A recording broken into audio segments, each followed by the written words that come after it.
Bom dia, a graça e a paz do Senhor Jesus. Veremos hoje o capítulo de número 7 do Evangelho de Lucas. Jesus elogia a fé do centurião. E eu pergunto para você, ele vai elogiar a sua fé também? Abra aí a sua Bíblia no Evangelho de Lucas, no capítulo de número 7. Lucas era médico e provavelmente ele era de Antioquia. Ele escreveu um relato fiel e organizado visando estabelecer fatos a respeito do ministério de Jesus e sua importância para a história da salvação, além de fornecer parâmetros para a igreja em sua pregação de arrependimento e perdão em nome de Jesus para todas as nações. Eu sou o pastor Daniel Deusdete, da igreja Os Semeadores. Inscreva-se em nosso canal, clica no sininho aí à sua direita para você fazer acompanhamento dos nossos vídeos. Todos os dias um vídeo novo de um capítulo novo da Bíblia. Abra aí então a sua Bíblia e faça essa leitura prévia. Estamos na terceira parte, que é o ministério público de Jesus na Galileia. Veremos dos versos 14 do capítulo 4, que estamos vendo, até o capítulo 9, verso 50, esse ministério público de Jesus na Galileia. E nós dividimos em diversas sessões, em 9 sessões. São 6 partes que o evangelho está dividido e essa terceira parte nós dividimos em 9 sessões. Uma breve síntese desse capítulo de Lucas. Um centurião, boa praça, amigo do povo, que tinha edificado uma sinagoga para eles com um problema de saúde que nem era dele. Mas de seu servo, a quem muito estimava, vai ao encontro de Jesus de uma forma inusitada. Ele consegue extrair do Senhor uma exaltação relacionada à sua fé. Este centurião era um homem de fé. Nós estamos sendo convidados a fazer de nossas vidas um exemplo de fé em Deus, como a do centurião que foi no lugar certo, que não perdeu tempo, que se humilhou, que soube pedir e interceder, que obteve a resposta do seu pleito e ainda ganhou elogios por sua atitude. João havia dado testemunho de Jesus. Eis o Cordeiro de Deus que tira os pecados do mundo. E agora era Jesus que João dizia, dos nascidos de mulher, não há maior do que João. Porém, o menor no reino no reino de Deus será maior do que ele. Sobre as dúvidas de João pelo envio de seus discípulos, por causa dessa dúvida, ele enviou seus discípulos a perguntarem a Jesus se ele era mesmo o Messias. A resposta de Jesus, nem foi com palavras, mas com muita demonstração de poder e de autoridade. As curas miraculosas, vamos lá. Essa foi uma breve síntese desse capítulo, é o que nós iremos ver aqui nesse capítulo de número 7. Estamos vendo, como já dissemos, os ensinamentos e milagres de Jesus. Lucas registra os 2 milagres de Jesus que realizou e que revelaram a sua glória para muitas pessoas na Galileia e também na Judéia. Jesus tinha acabado de pregar e entrar em Cafarnaum, onde ali encontrou alguém necessitado. Tratava-se de um centurião que tinha um servo. O termo grego escravo, que estava doente, esse servo. Percebe-se nele um homem preocupado com o bem-estar dos seus escravos, bem incomum na época, né? Ninguém estava nem aí, né? Originalmente, um centurião se referia a ele era um comandante de uma tropa de 100 homens. Porém, nesse período da história, o número exato de soldados variava. O centurião era aproximadamente o que hoje chamamos de capitão. No Novo Testamento, um centurião era considerado um homem de bom caráter. Esse centurião tinha ouvido falar de Jesus, por isso tinha enviado a ele uns anciãos dos judeus, homens que eram líderes entre os judeus. O fato de terem ido apresentar a causa do centurião perante Jesus demonstra o elevado grau de respeito que tinha por esse homem. Eles testemunharam a favor dele, a Jesus, o citando como um amigo do povo, o que era uma atitude bastante incomum para um conquistador. Também falaram dele que tinha cuidado dos judeus e até tinha edificado a sinagoga para eles. O centurião interessava-se pelo culto judeu e talvez tenha sido um homem temente a Deus, um gentil que decidiu se juntar a uma sinagoga para adorar o verdadeiro Deus. Porém, não fez a circuncisão nem se tornou um judeu no sentido pleno do termo. Jesus sempre prestativo. atendeu o pleito dos anciãos, e foi com eles para verem o servo. Mas aquele centurião, quando já estava perto da casa, enviou-lhe uns amigos para dizerem algo a Jesus e poupá-los de mais esforços. Mateus 8,5 registra que o centurião compareceu pessoalmente. Mateus sugere que o emissário de um homem é considerado como o próprio homem. Em Lucas, os mensageiros são importantes porque demonstram a humildade desse homem. Os seus amigos expõem a Jesus a argumentação do centurião, que ele também era homem sujeito à autoridade. O centurião estava familiarizado com o conceito de autoridade exercida à distância. Admirou-se Jesus de seus amigos, dos anciãos e principalmente da sua argumentação final, de que não era preciso Jesus ir lá, mas bastava que somente dissesse uma palavra e seu servo seria curado. Conforme nós estamos vendo na Bíblia de Estudo de Genebra, os evangelhos registram apenas 2 ocorrências de Jesus ter se admirado, conforme a Bíblia de Estudo de Genebra. Aqui, quanto à fé do centurião, e em Marcos 6, quanto à descrença de Nazaré. Eu ainda acrescentaria mais 2 casos, então no total eu acho que são 4, que seriam o caso da mulher com fluxo hemorrágico de 12 anos, Marcos 5, de 24 a 34, e o caso da mulher que, sendo rejeitada por ele, insistiu em seu pedido de humilhação, em seu pedido e se humilhando e dizendo até que os cães comiam das migalhas que caem da mesa do Senhor, que está em Mateus 15, 27. 2 ocorrências com mulheres aqui, né? Jesus, vendo que o centurião tinha muita fé, atendeu-o completamente e seu servo fora curado. Jesus sempre elogiou a fé, sempre incentivou a fé. E ainda dizia, quando curava, tua fé te curou. Mas um grande milagre ocorrera quando chegou Jesus perto da porta da cidade. Estava acontecendo uma cerimônia fúnebre e uma mulher chorava e lamentava por sua filha única que tinha morrido. A mãe deveria estar caminhando à frente do cortejo. Logo o Senhor a encontrou primeiro. Ninguém pediu ajuda a ele. Jesus decidiu agir por pura compaixão.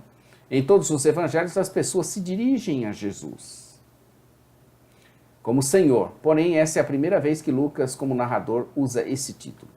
Ele empregou esse termo em algumas passagens que não tem paralelo em Marcos. João também usou esse título em algumas ocasiões, porém Marcos e Mateus não o fizeram. Percebe-se que esse título não foi usado com frequência para se referir a Jesus durante a sua vida na terra, mas a Igreja Apostólica aplicou de modo consistente a ele. Jesus se aproximou deles e tocou no esquife, um caixão aberto, de acordo com o costume judaico. Este foi o primeiro de 3 casos que Jesus ressuscitou os mortos.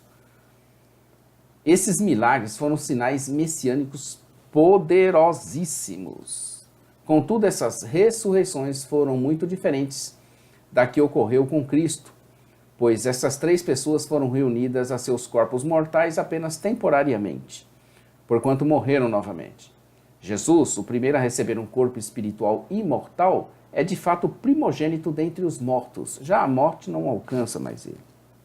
Jesus interrompeu e mudou a história daquelas vidas completamente. É assim que acontece. Quando Jesus entra no meio da história, a história tem que mudar. Torna-se antigo e novo tempo. Antes de Cristo e depois de Cristo. Eles ficaram tão atônitos que exclamaram que entre eles havia se levantado um grande profeta. Esse título, embora inadequado, era provavelmente a designação mais elevada que as pessoas conheciam. De qualquer modo, reconheciam a presença de Deus entre eles. João Batista. A fama de Jesus tinha corrido por toda a Judéia e todas as terras circunvizinhas. Lucas registrou o questionamento levantado por João Batista, quando este percebeu que Jesus não restabeleceu o reino de Deus em sua plenitude como ele esperava. Aqui Jesus tratou de 2 assuntos, sobre como havia inaugurado o reino por meio do seu ministério e como tantos em Israel não acreditaram nele. Esse questionamento de João Batista parece inesperado, pois João havia sido testemunha de Jesus. Alguns supõem que a fé de João havia sido abalada pelas condições cruéis na prisão de Herodes. Outros que a paciência de João havia se esgotado e agora sugeria a Jesus que trouxesse o reino de modo mais efetivo. No entanto, é mais provável que ele esperava que Jesus trouxesse julgamento, um tema que João havia enfatizado no seu ministério. O que João não conseguia entender é porque Jesus não punia os pecadores, mas pelo contrário, realizava a todo momento atos de misericórdia. Assim, o que João estava perguntando é se outra pessoa viria para cumprir a sua profecia de julgamento. Jesus, primeiramente, antes de falar qualquer coisa, cura, liberta e realiza prodígios, para depois enviar os discípulos de João de volta a ele. A resposta parece sugerir que Jesus estava rejeitando seu precursor, o que não é verdade, pois Jesus prosseguiu para esclarecer que João era o maior de todos os homens. Apesar de seu questionamento, João não era um homem fraco de caráter. Pelo contrário, ele era um profeta e mais ainda o cumprimento de uma profecia, Malaquias 3:1. No entanto, embora um homem notável, João pertencia à era anterior ao reinado de Cristo e nesse sentido ele era menor do que aqueles que pertenciam à nova era do reino. Alguns traduzem os versos 29 ao 30 como um parêntese, outros consideram esses versículos como uma continuação do sermão de Jesus. No verso 30, ele cita os fariseus e os peritos na lei, ou intérpretes da lei, uma tradução de um termo grego, nômicos, que significa advogados. Ocorre 6 vezes em Lucas, mas apenas uma vez no conjunto dos outros 3 evangelhos.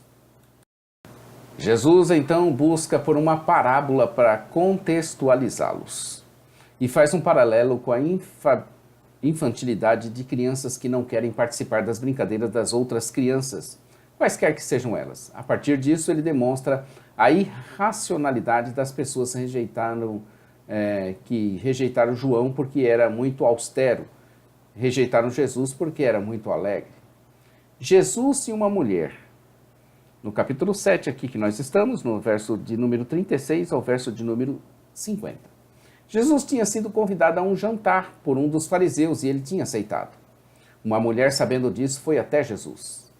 Em contraste com a maioria dos judeus, porém semelhante ao centurião e à viúva, essa prostituta foi louvada por causa da sua humildade e por causa da sua fé. Num jantar como esse, as portas da casa ficavam abertas e os espectadores podiam se aproximar e observar. Uma mulher pecadora, provavelmente uma prostituta mesmo, não seria bem-vinda ali. Logo, entrar na casa foi um ato corajoso da parte dela, hein? Digamos até um ato insano, porque ela estava correndo um grande perigo ali de humilhação, de maus tratos. Ela realmente reagiu assim de uma forma... É por pura fé, né? Ou mulher de fé. Os convivas se reclinavam sobre seus leitos com a cabeça na direção da mesa. Eles ficavam apoiados sobre o cotovelo esquerdo e usavam a mão direita para pegar a comida. Essa mulher, prostituta, trazia em suas mãos um vaso de alabastro, uma pedra translúcida usada para fazer recipientes para perfumes caros. Ela se posicionou atrás de Jesus, a seus pés, e estava chorando. As lágrimas e sua ação de ungir os pés de Jesus demonstraram a sua humildade e penitência. Os fariseus não tinham contato com as pessoas pecadoras e acreditavam que nenhum profeta teria. Pelo fato de Jesus não ter repudiado a mulher, Simão supôs que Jesus não sabia ou não se importava com isso.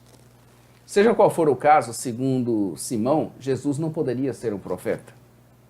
Simão havia omitido a cortesia, normalmente dispensada às visitas, mas aquela mulher supriu a falta de hospitalidade da parte dele.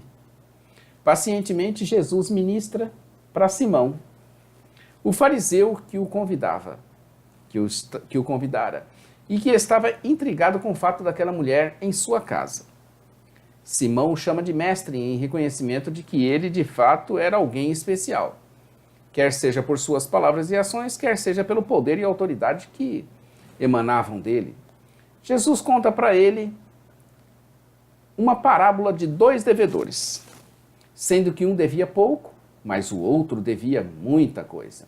A pergunta era simples: quem iria amar mais diante de um perdão da dívida? Obviamente, aquele que devia mais. Assim, Jesus explicou a ele a atitude daquela mulher e a sua reação pacífica e amorosa diante dela. Foi a fé que lhe trouxe o perdão, verso 50. Bacana, né? E não o amor. Porém, o amor demonstrou que ela havia sido perdoada. Novamente, Jesus faz uma declaração autoritativa de perdão de pecados. Um ato que gerou muitos comentários, porém sua preocupação era com a mulher que saiu dali curada, sarada e edificada. Suas palavras finais a ela foram que a fé dela a tinha salvado. Por isso ele pôde dizer para ela ir em paz. O capítulo 7 começa no verso 1 dizendo: tendo Jesus concluído todas as suas palavras dirigidas ao povo, entrou em Cafarnaum. E o verso final do capítulo 7, o verso de número 50, diz: mas Jesus disse à mulher: a tua fé te salvou, vai-te em paz. Que palavra! Uma mulher pecadora na casa do fariseu Simeão, sendo usada por Jesus para ensinar sobre perdão, o amor e um relacionamento autêntico. Ai de nós quando nossa religiosidade se torna maior do que o amor. Amanhã estaremos aqui com Lucas, capítulo de número 8. Onde está a vossa fé? Amanhã estaremos aí. São muitos capítulos interessantes, edificantes, como eu tenho aprendido aqui. Inscreva-se então em nosso canal, clica aí no sininho para você fazer acompanhamento diário. Todos os dias um vídeo novo. Compartilhe, divulgue, dê o seu joinha, ajuda nós aí, ajude-nos. Compartilhe, divulgue, espalhe. Vamos espalhar a palavra de Deus. Tem muitas coisas boas, belas para a gente aprender. A parte escrita está lá em jamaisdesista.com.br. A nossa loja, ossemeadores.com.br. Nosso programa de rádio, ossemeadores.com. E também nós queremos dizer a você que em breve nós iremos começar um novo projeto, preparando para cada capítulo da Bíblia um ou mais infográficos. Fique ligado, hein? Vai ser top. Vai ser muito bacana. Deus abençoe sua vida e, como dissemos sempre, Maranata. Ora, ora, vem, Senhor Jesus. Fica com Deus, queridos.